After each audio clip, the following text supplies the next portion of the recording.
Hi guys, welcome to Multiverse. Today we are going to make a video about Avengers Infinity War. Basically today I went to see Avengers Infinity War. Actually today I went to see Black Panther and Avengers Infinity War. Yeah, I'm a bit of a slacker. I hadn't seen Black Panther just yet. So now today I'm all caught up. I saw both movies. I will talk briefly about Black Panther. Roughly, I enjoyed Black Panther a lot. Even though there wasn't that many surprises in Black Panther, there's a lot of stuff with that we could see coming way ahead of time. For example, we knew ahead of time that Eric Killmonger would try to take the throne from Black Panther, and we could pretty much expect that he would actually succeed. But of course, somehow Black Panther wouldn't be dead and would come back. But despite knowing pretty much ahead of time, pretty much everything that was going to happen, or almost, it didn't ruin the film somehow. The movie was still enjoyable. There was some fun action sequences. There was some fun character moments. There's a few bits and pieces that were a bit cringe-worthy, but it was usually minor nitpicks. But the best part in the movie, my favorite part in the film by far, was the battle rhino. Holy crap! I had chills when I saw that.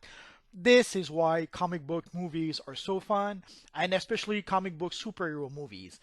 Anything can happen, and there can be a lot of imagination injected into those films. And the battle rhinos are a perfect example of something that you can see in a comic book movie, in a superhero movie, that sadly you could not see in anything else but a comic book movie or a superhero movie. So overall, Black Panther was really fun to watch. I'm a bit late to the party, which is why I'm not making a Black Panther video. But if you guys want me to make a Black Panther video, just ask so in the comment section down below, and I'll see what I can do about that. So let's get started about Avengers Infinity War. I will talk a bit about what I thought of the film without spoilers, and then a bit later on, I will include spoilers, but I will let you know when the spoilers will begin. In a nutshell, I love this film.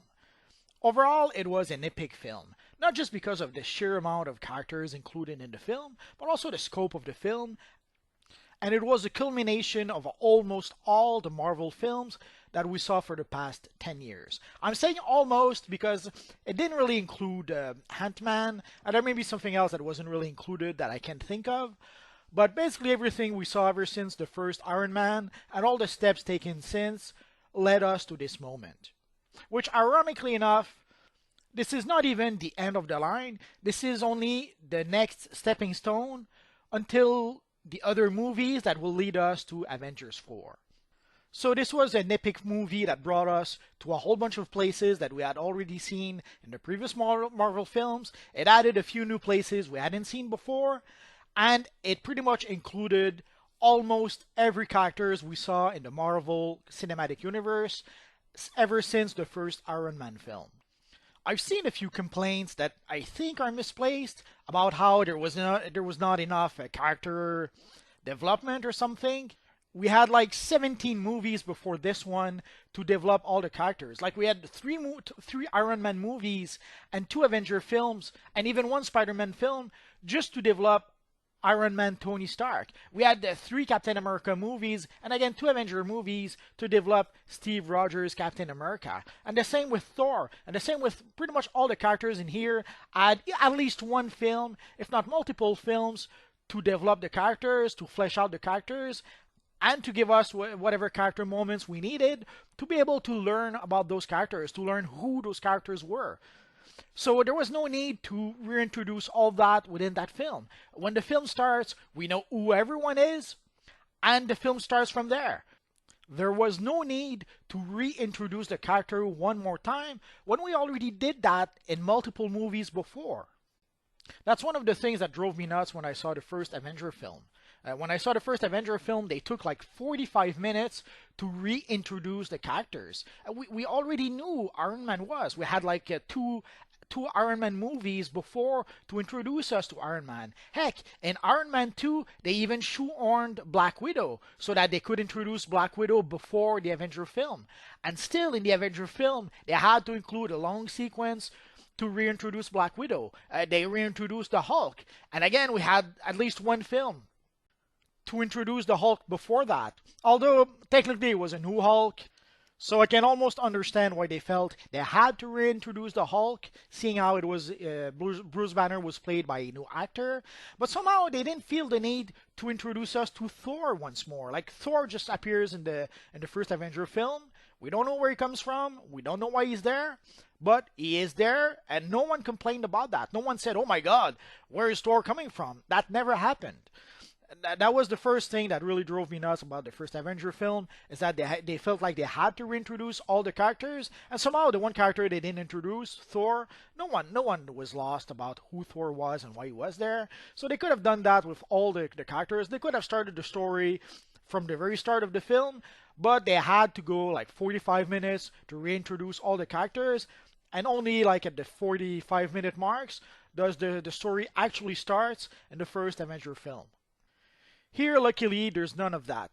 The movie starts right away, the story starts right away, and we know who those guys are. There's a quick lines here and there to introduce us to the characters, but they didn't take like 45 minutes or even half of the film to reintroduce everyone. They had a quick line sometimes here and there to let us know who the characters were, and that's it. We jump right into the story. Heck, we jump so much right into the story that this pretty much starts right after Thor Ragnarok. Like about 5 seconds after Thor Ragnarok ends, this movie starts. So, in short, this movie was awesome. This movie was epic. And if you love any of the characters in that film, if you love the Guardians of the Galaxy, you will love this film. If you love Iron Man, you will love this film. If you love Doctor Strange, you will love this film. You love Thor, you will love this film. You love Captain America, you will love this film. I could go do that with all the characters that appear in the film. The one exception maybe is the Hulk. I will explain a bit later why. But pretty much, if you like any of the characters that you see on the poster, you will love this film. It's pretty much that simple. So I will go into spoilers right now because we have to. So again, just to be sure, spoiler alert, there will be spoilers past this point about Avengers Infinity War. So if you keep on watching, you will get spoiled. So if you don't want to get spoiled, go watch the film and then come back later on to watch the rest of the video. So this movie starts pretty much right after the end of Thor Ragnarok. If you remember at the very end of Thor Ragnarok, I guess you had to watch the after credit scene to know this. The Thor's ship comes face to face with a huge ship, which we knew at the time was Thanos' ship. Pretty sure we saw that ship I think it was in the first Guardian of the Galaxy film. I'm not sure why some people thought it was the Guardian of the Galaxy ship, where the Guardian of the Galaxy are in the ship that Peter Quill has, and the ship we saw at the end of Thor Ragnarok looks nothing like Peter Quill's ship. So I'm not sure why some people thought that the ship at the end of Thor Ragnarok was the Guardian's ship. But anyways, so basically we start after the end of Thor Ragnarok, and we can see there's dead people all over the place. And after a bit, we realize that it's dead Asgardians. Basically, the evil Thanos with his minions killed every Asgardians.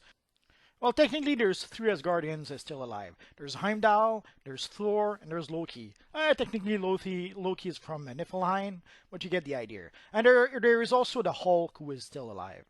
But the Hulk gets literally beaten up by the evil Thanos. So Heimdall does the only thing he can do. He manages to grab the Hulk and send him to Earth using some sort of version of the Rainbow Bridge. I guess somehow Heimdall has the Rainbow Bridge powers in him somehow. So he was able to send the Hulk towards Earth. But not before Thanos was able to beat up the Hulk pretty badly. But Thanos is not too happy about that. So Heimdall gets killed. And I've seen people, I was going to say something bad, but I've seen people who complained that the first guy in the Avengers film that dies is a black guy, as if it matters. But technically, no. A lot of our Asgardians died at the start of the film, before Heimdall was killed. So if you really want to be nitpicky, no, Heimdall was not the first guy to be killed. And why would Heimdall not be killed? Just because he's a black guy? Anyway, that argument was made no sense. There's no other words to say that. And Loki, being the god of mischief that he is, tried to pull a fast one on the evil Thanos, but sadly he wasn't able to take out Thanos, even being the tricky the tricky guy that he is. And Thanos didn't like Loki trying to kill him too much, so Thanos killed Loki. So the person who dies right after Heimdall is our poor friend Loki. I suspect that Loki, being the trickster that he is, he may have faked his death, not unlike how he did with in Thor: The Dark World, where Malekith thought he had killed the Loki. I wouldn't be surprised if Loki pulled a fast one on Thanos and just pretended to be dead. I guess we're gonna have to wait for the future Marvel films to know if Loki truly is dead or not. But once Thanos gets the Tesseract, basically once Thanos gets everything he wanted, he blows up the Asgardian ship and they leave. So that is how the film starts, with the evil Thanos killing every single remaining Asgardian ever. There might be a few left here and there, like we didn't see Lady Sif in Thor Ragnarok, so technically Lady Sif is still out there somewhere. But there's probably only a few rare exceptions like that. Unless later down the line they decide to, I don't know, go back in time and change the future or something. At this point in time, all the Asgardians are dead, except for Thor, which you'll see why in just a bit. As for Thanos, he truly is the star of the film. A lot of the film is focused on Thanos, on what he wants, but there's also a bunch of flashback that pretty much establishes who he is and also why he adopted like a Gamora. We can see quite a few flashbacks where he, at the same time as he executes pretty much all Gamora's family, he somehow sort of nurture her and even shields her from seeing the atrocities of her whole family being slaughtered somehow. So we can see some pretty touching moments with him, and especially between him and Gamora. But we see also some somewhat cruel moments, especially the scene where he tortures poor Nebula. But we'll talk about that in a bit later, I suppose. But quite clearly, the Thanos is the centerpiece of the film. The whole film revolves around him and around pretty much his goal, which is to wipe out half of the universe.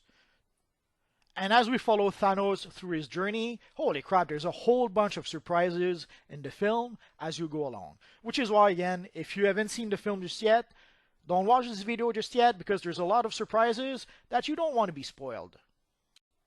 So as I mentioned, Heimdall sent Hulk to the Earth. And that is when he meets Doctor Strange and Wong. But he turns back into Banner. So it's actually Banner who meets Strange and Wong, and he warns them about Thanos. So they do the one thing they can think of. They go see Tony Stark and ask him for his help. At the time we see Tony and Pepper together, we get caught up pretty much on the status of their relationship. But then, of course, Tony has to leave with Strange and Banner and Wong to try and save the day. Thanos has basically 4 minions. I have to admit, I have no idea what their name is. I know one of them is called Ebony Maw, and that's pretty much the only one whose name I know. I'm not familiar from those characters from the comics, and I have to admit, didn't really care who they were in the film either. They're simply 4 of Thanos' henchmen. That is pretty much all the purpose they serve. So that's pretty much all you really need to know about the 4 henchmen. So we see 2 of those henchmen who try to take the Time Stone from our friend Doctor Strange. And of course, there's Iron Man who's there to help him out. There's Wong. There's Bruce Banner, but somehow Bruce Banner cannot turn into the Hulk anymore for some reason. And of course, there is our friendly neighborhood Spider-Man who comes to help as well. They went through this whole bit about the Banner no longer being able to transform into the Hulk. Whenever he tries to transform into the Hulk, there's the Hulk who says, no, no, and then he transforms back into Banner. Not sure who thought this was a good idea. Basically, someone thought, hey, let's have an Avenger movie, but let's not have the Hulk in the Avenger movie. That's probably one of the biggest nitpick I have, is why not include the Hulk? Basically, we're going to see Banner later on, but there was absolutely no reason not to include the Hulk, other than someone thought it was funny. I have no idea why they did that, but it didn't make any sense for me. So as I mentioned, the evil henchmen are trying to get the Time Stone from Doctor Strange, but Strange had some sort of spell that pretty much prevented them from taking the Time Stone. So what they end up doing is that they end up taking Doctor Strange himself. So they took Doctor Strange with the Time Stone as opposed to just taking the stone itself. The Doctor Strange film has to be one of my favorite films in the Marvel Universe so far. I love the character of Doctor Strange. I love how what they did with him, and also I love how Benedict Cumberbatch is actually portraying the character. Benedict Cumberbatch is perfect to play that character. I cannot imagine anyone else now playing Doctor Strange, and that is how it should be. I'm not even a Benedict Cumberbatch fan, but he did such a good job playing Doctor Strange that from today until the end of time, he has to be the only one playing Doctor Strange ever. Yeah, I'm just kidding, but you get what I mean. So the evil bad guy kidnapped Doctor Strange, and they leave with their spaceship, and Tony Stark manages to follow that spaceship and get into the ship, and so does Spider-Man. And that is actually when Spider-Man gains the spider armor, or the Iron Spider armor. Basically, Spidey manages to cling to the ship, but of course, since the ship is going into space, he starts running out of oxygen. So Tony Stark activates the Iron Spider armor. The Iron Spider armor goes and grabs our friend Spidey.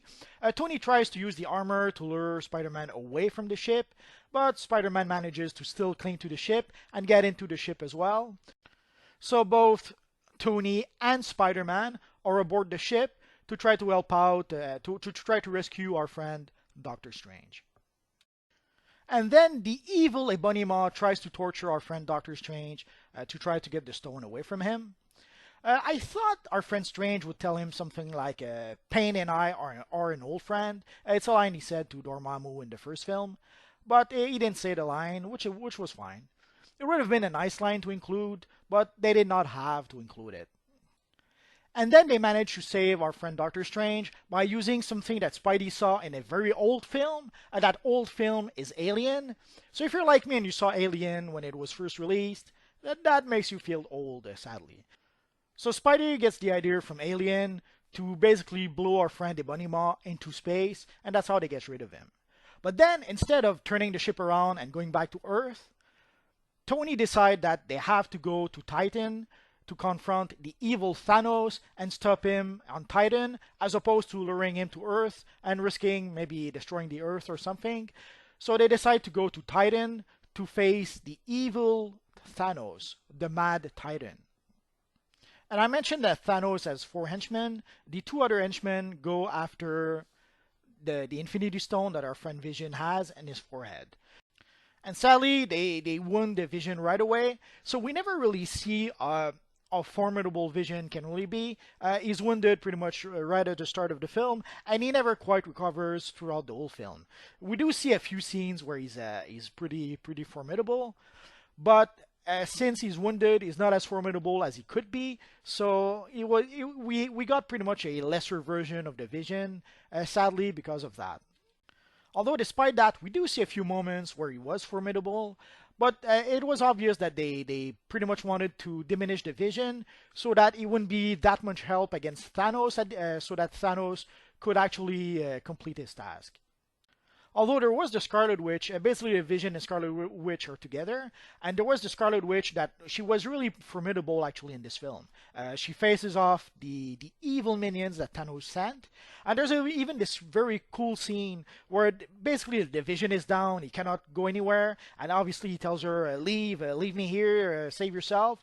But obviously she doesn't do that. She turns around and she confronts the 2 henchmen all by herself, and it was a pretty awesome scene. There's quite a few awesome scenes, and there's quite a few awesome battle scenes with Scarlet Witch. She was a pretty formidable hero in this movie. There's even this fun line of dialogues where at some point she has to stay behind for some reason. And then she decides not to stay behind. She decides to go into the battlefield, to the front of the battlefield. And one of the characters, after seeing her in action, says, "Why is she staying behind? Why isn't she on the battlefield all that time?" So there was quite a few great action scenes with the Scarlet Witch, which was awesome to see. And while Vision and Scarlet Witch are being attacked by the evil minions of Thanos, there's Captain America who finally appears. He's there with Black Widow. and Falcon, if I'm not mistaken. So they get there to be able to help Vision and Scarlet Witch. And after saving them, they bring them to Avenger Mansion, where they basically just go there to pick up Rhodey because they cannot really repair Vision. They have to go basically to Wakanda so that Vision can actually be properly repaired in Wakanda. One of the thing I maybe was a bit disappointed is that we never saw Cap with his actual shield. I was hoping that he would get his round shield at some point, and that we would see the formidable Captain America throwing his shield around. Sadly, it wasn't meant to be. Also, his costume was like a worn down version of his costume, as if he had colored over his costume with like some black Sharpie or something. So that probably was one of the nitpicks I would have with the film. I wish we had seen Captain America in his uniform, or at the very least with his round shield, fighting a whole bunch of evil enemies. And then we saw the Guardians of the Galaxy. Basically, the way they enter into the picture, they heard a distress call that came from Thor's ship. So they go where the distress call came from, and they found a whole bunch of debris. They found a whole bunch of dead people in space because all the Asgardians have been killed by the evil Thanos. But they managed to find Thor, who somehow is still alive. So they bring Thor on board, and they pretty much decide to split the team in two. There's Thor, Rocket Raccoon, and Groot, who goes in one place to be able to basically forge a new hammer for Thor.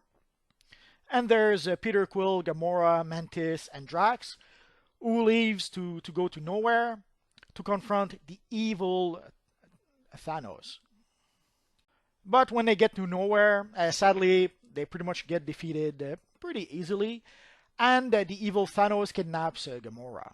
So they leave to go to Titan. I forget how they knew they had to go to Titan, but they basically go to Titan, and they end up meeting Tony Stark, Doctor Strange, and Spider-Man on Titan.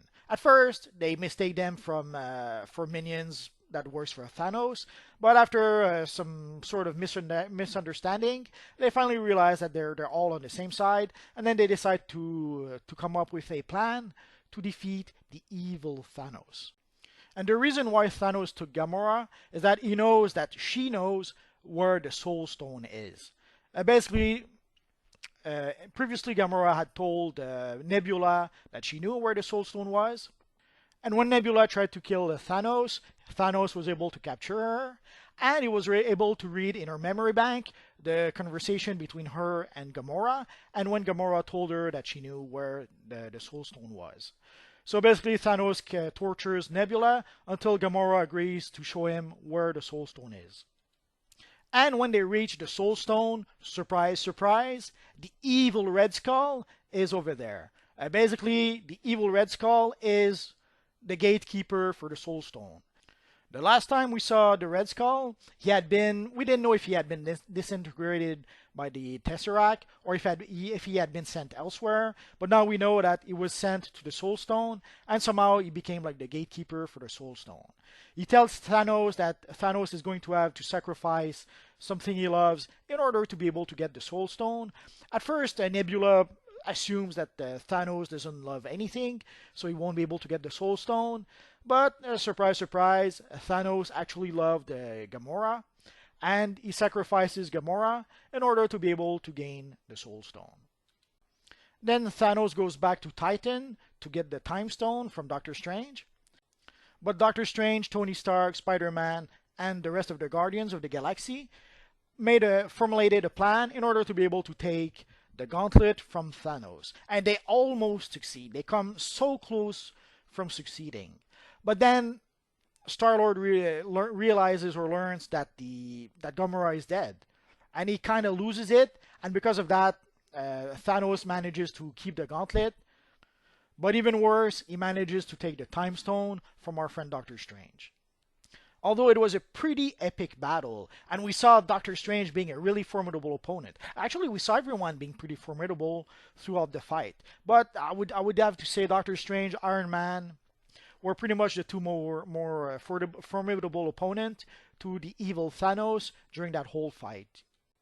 But Thanos pretty much wins the fight, and as he's about to kill Tony Stark, Doctor Strange concedes, and he agrees to give the Time Stone to Thanos under the condition that he spares Tony Stark. Thanos agrees, and as soon as he gets the stone, he leaves for Earth. We had a scene previously where Doctor Strange had used the Time Stone in order to be able to look into the future, and he looked at like 14 million different possibilities for the fight. And at some point, Tony Stark asked him, "How many times did we win in those 14 millions time?" And Doctor Strange tells him only once. And I strongly, strongly suspect that the one time they won was because of Tony Stark. So I think that that is why he did not want Thanos to kill Tony Stark.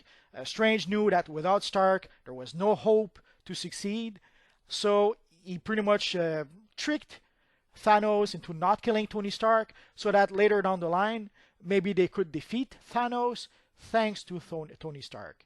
Sadly, this is only a theory. We're going to have to wait, I don't know, 2 years before we find out. And as you guys all saw in the trailers, once Thanos goes to Earth to get the last Infinity Stone from our friend the Vision, he pretty much has to fight the entirety of Wakanda. And as you see in a lot of the promotional material, we saw the Hulk with the army of Wakanda, but that was sadly not true. What we actually got was Bruce Banner inside the Hulkbuster. Somehow, somewhere, someone thought it would be a good idea not to have the Hulk in the Avengers film and not to have the Hulk in the final fight. So instead, we got Bruce Banner inside the Hulkbuster armor. I'm not sure who thought this was a good idea, but this is probably one of the biggest misstep in the whole film, in my opinion. So of course, Thanos fought our friend Black Panther and a whole bunch of people from Wakanda, and whatever heroes were left, like our friend Captain America. And again, you can see the shield that our friend Black Panther gave him. We had Black Widow being our usual badass with her eskrima stick, sort of. We had our friend War Machine, which was pretty awesome in the fight. At some point, he drops a whole bunch of napalm on the evil forces of Thanos, who kind of strangely looked like Venom somehow. And of course, we had the Falcon and Bucky, who were pretty awesome. Bucky at some point has a pretty cool tag team with our friend Rocket Raccoon, but I'm getting ahead of myself. During the fight, we have Thor, Rocket Raccoon, and Groot, who makes a heck of an appearance. And we see Thor in all his glory and his brand new armor, and with his brand new hammer called Stormbreaker. Basically, they pretty much undone everything they did to Thor in Thor Ragnarok. Like, they took his eye as soon as he meets Rocket. Rocket gives him a new eye. And they took away his hammer, but he went to forge a new hammer, which now is called Stormbreaker as opposed to Mjolnir. I guess Stormbreaker will be much easier to say for most people, as opposed to a lot of people were struggling saying Mjolnir. Not sure why, but what can you do? Sadly, the evil Thanos takes the last gem, the last stone from our friend Vision, and he completes the gauntlet. There is Thor who basically Thor forged Stormbreaker in order to be able to stop Thanos. He seems to be under the belief that Stormbreaker can actually kill Thanos somehow. And he gives to Thanos what seems to be the killing blow. But then Thanos gives him a line like, you should have aimed, like he pretty much buries Stormbreaker into Thanos' chest. But then Thanos tells him, you should have put the axe in my head. And then he snaps his finger, and half the universe dies. So after Thanos snaps his finger, you see randomly half of the characters turn into some sort of dust. So Thanos was able to succeed in his plan. He was able to do what he always wanted to do. He was able to weed out half of the people from the universe. And that is pretty much how the film ends. The heroes sadly lost. We have our friend Thanos, who I think he goes back to Titan at the end, and he pretty much sits down. He did his job, so he's done, at least for now. We do have an after credit scene with Nick Fury and Maria Hill. They start seeing people disappear. Basically, you see people turning into dust, more or less around them. And then there's Maria Hill, who turns into dust as well. So our friend Nick Fury takes out some sort of pager. He presses whatever button. But sadly, it turns out that Nick Fury also is starting to turn into dust, and Nick Fury disappears. But then we get an insert on the little padget that Nick Fury activated, sort of. And on the little padget, we see a symbol that sort of kind of looks like Captain Marvel. So we can pretty much deduce that the little pager thingy is to somehow summon Captain Marvel. And obviously, this is a lead in into the Captain Marvel movie. Although I think there is the Ant-Man and the Wasp film before Captain Marvel. So I'm not sure how Ant-Man and the Wasp will bridge the bridge between Avengers Infinity War and Captain Marvel. I guess we're going to have to wait and see for that. So that is pretty much Avengers Infinity War. It was an epic tale of epic proportion, and it had some pretty huge stakes. It starts right off the bat again with the Asgardians, all the Asgardians dead, and by the end of the film, half of the universe is dead. I didn't mention everyone that dies when half of the universe dies because it would be a long list, but to name just a few, Spider-Man, Doctor Strange, Black Panther, there's a whole bunch of those of the characters that we know who sadly perished when half the universe was killed. So there was quite a lot of great surprises throughout the film. And it was great to see some of the characters like Tony Stark and the Star-Lord interacting together. That's something we hadn't seen before. One of the highlights of the film was the relationship between Thor, Rocket Raccoon, and Groot. That was priceless. Hopefully they will explore that relationship a bit more in future films. I guess we're going to have to wait and see for that. Obviously, seeing how the film ends, odds are they're going to find some ways to reverse all of that. Are they going to reverse all the death? Meaning, are they going to reverse only the death from half of the universe? Or are they also going to reverse the death of the Asgardians? Are they going to reverse the death of Gamora? Are they going to reverse the death of Vision? I guess we're going to have to wait and see to find out what they actually end up doing. Obviously, they could have some sort of plot device, like they go back in time and change the past, and somehow it saves everyone. Are they going to go for that, which is pretty much obvious? Or are they going to go with something a bit more subtle or a bit more surprising? Again, we're going to have to wait and see for that. So again, if you're a fan of any of the characters in the film, you have to see this film. But again, there's also some great action pieces, and there's some great moments between the characters. So if you're a Marvel fan, you have to see this film. If you've seen all the Marvel films so far, there's no way you're going to miss seeing this film. And from what we understand, there's a truckload of people who are going to see the film this weekend. So this should be a juggernaut that will make a lot of money, at least this weekend. And so far, seeing the reaction to the film, the word of mouth seems to be really good. So I expect this film not only to make a lot of money this weekend, but to also make a lot of money in the coming weeks, if not in the coming months. Again, I guess we're going to have to wait and see. So that's pretty much it for Avengers Infinity War. So as always, guys, thanks for watching, and hopefully I'll see you guys next time. Bye-bye.